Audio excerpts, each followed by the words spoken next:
विकास विषय में आज हम किशोरावस्था में शिक्षा का स्वरूप जानेंगे, यानी किशोरावस्था और किशोरावस्था की विशेषताएं और इनके संवेगात्मक विकास तो हमने जान लिया। अब इनका शिक्षा का स्वरूप किशोरों का कैसा होना चाहिए ये अब हम जानेंगे। यानी किशोरावस्था की जो किशोरावस्था है वो ऐसा काल है जिसके कारण बालक में शक्ति का ज्वार सा उठता है। इस शक्ति का उपयोग करने के लिए शिक्षा के सही स्वरूप पर ध्यान देना चाहिए, जो कि उनकी आवश्यकताओं की संतुष्टि में सहायक हो। तो हम यहाँ शिक्षा के स्वरूप पर विचार करेंगे। जैसे सबसे पहले है शारीरिक विकास के लिए शिक्षा, एजुकेशन फॉर फिजिकल डेवलपमेंट। किशोरावस्था में शारीरिक विकास तीव्र गति से होता है, उसकी लंबाई में अधिक वृद्धि होती है। शरीर के पुष्ट एवं स्वस्थ विकास के लिए विद्यालय में व्यायाम की शिक्षा की व्यवस्था होनी चाहिए। इसके साथ ही खेलकूद के ऊपर भी ध्यान देना चाहिए, जिससे कि किशोरों का शारीरिक विकास अच्छे से हो सके। दूसरा है संवेगों का प्रशिक्षण, यानी ट्रेनिंग ऑफ इमोशंस। किशोर में क्रोध, भय, चिंता, द्वेष, प्रेम ये सभी सबल प्रबल रूप से पाए जाते हैं। किशोर अपने संवेगों का प्रदर्शन विभिन्न रूपों में करते हैं। किशोरों की भावनाओं और संवेगों की उपेक्षा नहीं करनी चाहिए। यानी किशोर जो हैं उनकी जो भावनाएं हैं, उनकी जो संवेग हैं, उनकी उपेक्षा नहीं करनी चाहिए। किशोरों के संवेगों का दमन नहीं करना चाहिए। उनके संवेगों का शोधन पर अध्यापकों को ध्यान देना चाहिए। किशोर कविता, संगीत, उपन्यास, कहानी, नाटक इन सभी के अध्ययन में अधिक रुचि लेते हैं। अध्यापक को इन विषयों में अध्यापन के समय किशोर के संवेगों के शोधन पर ध्यान देना चाहिए और ज़रूरत के अनुसार संवेगों के स्थानांतरण का भी प्रयत्न करना चाहिए। उसे देश, धर्म व समाज की सेवा के लिए प्रोत्साहित करना चाहिए। फिर है नैतिक शिक्षा, यानी मोरल एजुकेशन। किशोर मानसिक द्वंद्व की स्थिति में रहता है, इसलिए किशोरों को नैतिक शिक्षा देना जरूरी होता है। नैतिकता की शिक्षा सैद्धांतिक न होकर व्यवहारिक होनी चाहिए, यानी थ्योरेटिकल न होकर प्रैक्टिकली होनी चाहिए। जैसे सत्य, आत्मनियंत्रण यानी सेल्फ कंट्रोल करना भी आना चाहिए। कर्तव्य, न्याय, समय की पाबंदी आदि का अभ्यास छात्रों को करवाना चाहिए। अध्यापकों को भी उपदेश के स्थान पर उदाहरण प्रस्तुत करने चाहिए। फिर है व्यावसायिक निर्देशन, यानी वोकेशनल गाइडेंस। किशोर अपने भविष्य के बारे में चिंतित रहते हैं। विद्यालय में यह कर्तव्य है कि वह किशोर को व्यवसाय के चयन के बारे में उचित पथ प्रदर्शन प्रदान करें। भारत जैसे देश में व्यवसाय का चुनाव एक समस्या है, क्योंकि यहाँ पर बेकारी की समस्या भयंकर रूप में फैली हुई है। अध्यापकों का अध्यापन के समय विचित्र व्यवसायों में, यानी जो विभिन्न व्यवसाय हैं उनमें संबंधित सूचनाएं छात्रों को व्यवसाय में परिचित कराने की दृष्टि से देनी चाहिए। जैसे कि यदि कोई अध्यापक छात्र को पढ़ा रहा है तो उसका दिशा निर्देशन करना चाहिए कि वो क्या कर सकता है, कौन से व्यवसाय में जा सकता है या किस विषय को चुने। इस तरह का वोकेशनल गाइडेंस अध्यापक को करनी चाहिए, क्योंकि हमारे देश में बेकारी की समस्या ज़्यादा है। यानी लोग बेकार काफ़ी हैं, खाली घूमते रहते हैं, उन्हें शिक्षा इस तरह की नहीं दी जाती है ताकि वो सदुपयोग कर सकें। फिर है उत्तम साहित्य पढ़ने की प्रेरणा, motivation to read good literature. मनोवैज्ञानिकों का मत है कि किशोरों में अध्ययन के प्रति प्रबल रुचि पैदा होती है, यानी बहुत ज़्यादा इंटरेस्ट आता है उन्हें पढ़ने में। इस अवस्था में किशोरों को निर्देशन देना चाहिए कि वे कौन सी पुस्तकों का अध्ययन करें। इस अवस्था में बालकों को महान पुरुषों की जीवनी तथा उच्च कोटि के साहित्य का अध्ययन करने की प्रेरणा देनी चाहिए, क्योंकि इस किशोर अवस्था में बच्चे फिल्मी जगत के जो सितारे हैं या गलत पुस्तकें हैं उनका अध्ययन ज़्यादा करते हैं, इसलिए इन्हें महान पुरुषों की जीवनी और उच्च कोटि के साहित्य पढ़ने के लिए प्रेरित करना चाहिए। फिर है सामाजिकता का विकास, डेवलपमेंट ऑफ सोशल ट्रेट्स। किशोर को सामाजिक विकास व्यवस्थापन में सहयोग देने की दृष्टि से उसमें सामाजिक गुणों के विकास पर ध्यान देना चाहिए। किशोर में भी सामूहिकता की भावना होती है।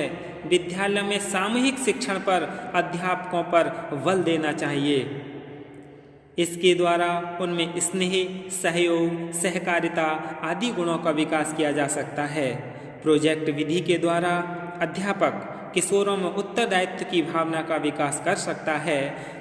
यानी जैसे कक्षा 10 या 9 के बच्चे हैं, उनके लिए क्या किया जाए, 5 या 10 बच्चों को एक प्रोजेक्ट दे दिया जाए और जिससे क्या है वो एक दूसरे के सहयोग, स्नेह और इस तरह की भावना का विकास होगा। इसके माध्यम से उनमें नेतृत्व के गुण भी विकसित किए जा सकते हैं। भारत जैसे लोकतांत्रिक देश में नेतृत्व प्रदान करने वाले तथा साथ ही अंधानुकरण न करने वाले नागरिकों की जरूरत है। ऐसे देशों में सामाजिक व्यवहार की दृष्टि से कुशल एवं स्वतंत्र चिंतन एवं निर्णय ले सकने योग्य व्यक्तियों के निर्माण पर बल देना चाहिए। फिर है उपयुक्त शिक्षण प्रविधियों का प्रयोग, use of proper teaching techniques. किशोर अवस्था में बुद्धि का विकास चरम सीमा पर होता है। उसकी समस्त मानसिक योग्यताएं विकसित हो जाती हैं।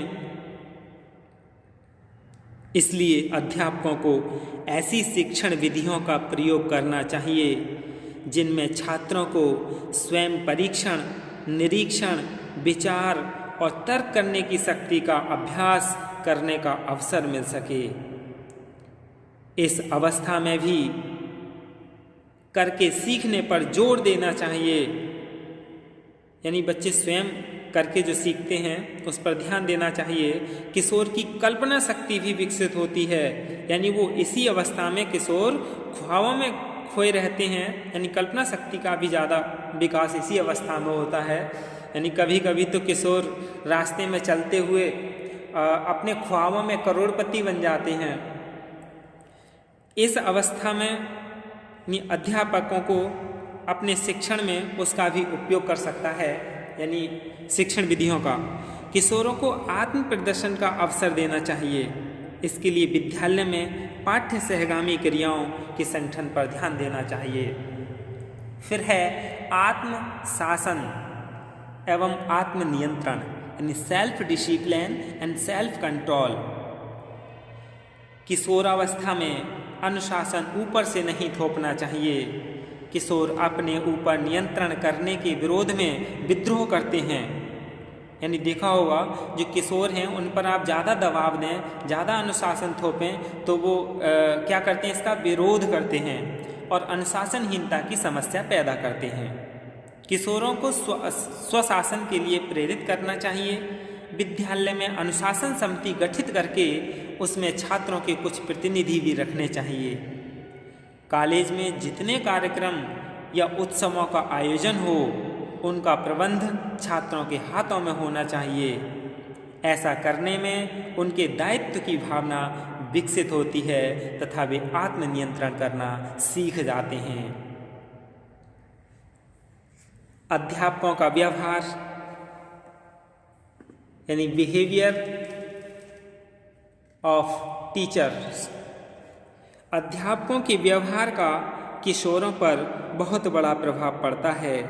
किशोर के साथ शिशु या बालक जैसा व्यवहार नहीं करना चाहिए।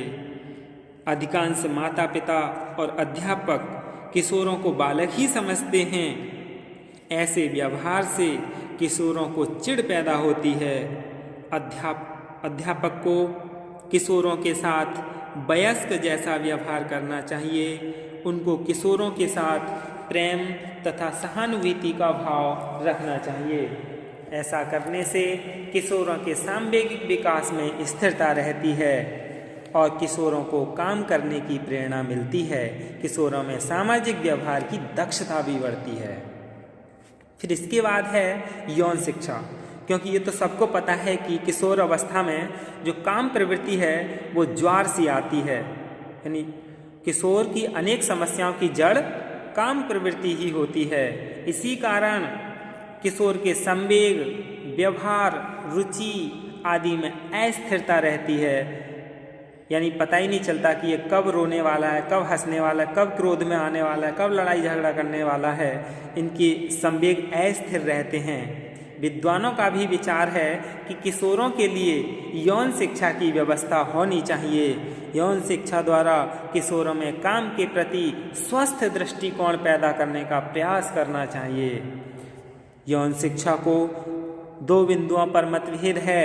एक तो क्या यौन शिक्षा का स्वरूप क्या होना चाहिए, और दूसरा यौन शिक्षा देने के लिए उपयुक्त विधि कौन सी होनी चाहिए। इन 2 समस्याओं के पीछे ही हमारे देश में इस शिक्षा को पाठ्यक्रम में नहीं जोड़ा गया। पहले जोड़ने के प्रयास भी किए गए थे, लेकिन सही रूप से धरातल पर नहीं लाया जा सका, क्योंकि इसकी यही समस्या थी कि यौन शिक्षा का स्वरूप कैसा हो और इसे देने के लिए उपयुक्त विधि कौन सी चाहिए। किशोर अवस्था का प्रारंभ भी लड़के और लड़कियों में भय और उद्वेग पैदा करता है। लड़कों को किशोर अवस्था में स्वप्न दोष होता है, जिसके कारण उसके वीर का स्राव होता है। लड़कियों में मासिक धर्म होता है, जिनके अंतर्गत रक्त स्राव होता है। इनका ज्ञान न होने से ऐसी दशा में दोनों ही बहुत घबराते हैं, क्योंकि वो नए बच्चे होते हैं और वो ऐसी कंडीशन में क्या अपने आप को घबराहट उत्पन्न होती है। इसको वे एक प्रकार की बीमारी मानते हैं। लड़कियों को मासिक धर्म का ज्ञान न होने से ऐसी दशा में भी अत्यधिक लज्जा और शर्म अनुभव करती हैं। इसलिए इस अवस्था में इन सब होने से पूर्व ही किशोरियों को तथा इन सब क्रियाओं के होने से पूर्व किशोरों को यौन अंगों की रचना, उनके कार्य तथा रजोदर्शन और वीर संबंधी ज्ञान दे देना चाहिए। यौन शिक्षा देकर लड़के लड़कियों में विषमलिंगी के प्रति स्वस्थ दृष्टिकोण पैदा करना चाहिए। उनको संतानोत्पत्ति की प्रक्रिया का भी ज्ञान होना चाहिए, किंतु ये सभी ज्ञान कराते समय यह ध्यान अवश्य रखा जाए कि यौन शिक्षा उनके लिए उत्तेजना देने वाली न हो। उसके साथ ही जरूरी है कि नैतिक एवं चारित्रिक शिक्षा की व्यवस्था हो। कुछ विद्वानों का ये भी मत है कि सह शिक्षा पर जोर देना चाहिए, यानी लड़का लड़की एक कॉमन शिक्षा देनी चाहिए। सह शिक्षा द्वारा काम संबंधी अनेक भ्रम स्वतः ही दूर हो जाते हैं। यौन शिक्षा देने के लिए घर पर माता पिता और विद्यालय में अध्यापक को यह कर्तव्य पूरा करना चाहिए। अध्यापकों को ऐसे कार्यों में किशोरों को लगाना चाहिए जिनमें लगने से किशोरों की काम शक्ति का मार्ग परिवर्तन हो सके। यानी देखा होगा जो बच्चे किशोर हैं गलत दिशा की ओर जा रहे हैं, उन्हें सही दिशा की ओर लाने के लिए हमें क्या करना चाहिए। साहित्य, कला, संगीत, समाज सेवा आदि कर्म ऐसे हैं जिनमें किशोरों को संलग्न करने से उनकी काम शक्ति का मार्गांतरीकरण हो जाता है। यानी वो अपनी जीवन की एक उच्च दिशा की ओर ले जाते हैं अपने जीवन को। यही एक किशोर अवस्था ऐसी अवस्था है जिसमें सही दिशा दी जा सकती है। धन्यवाद।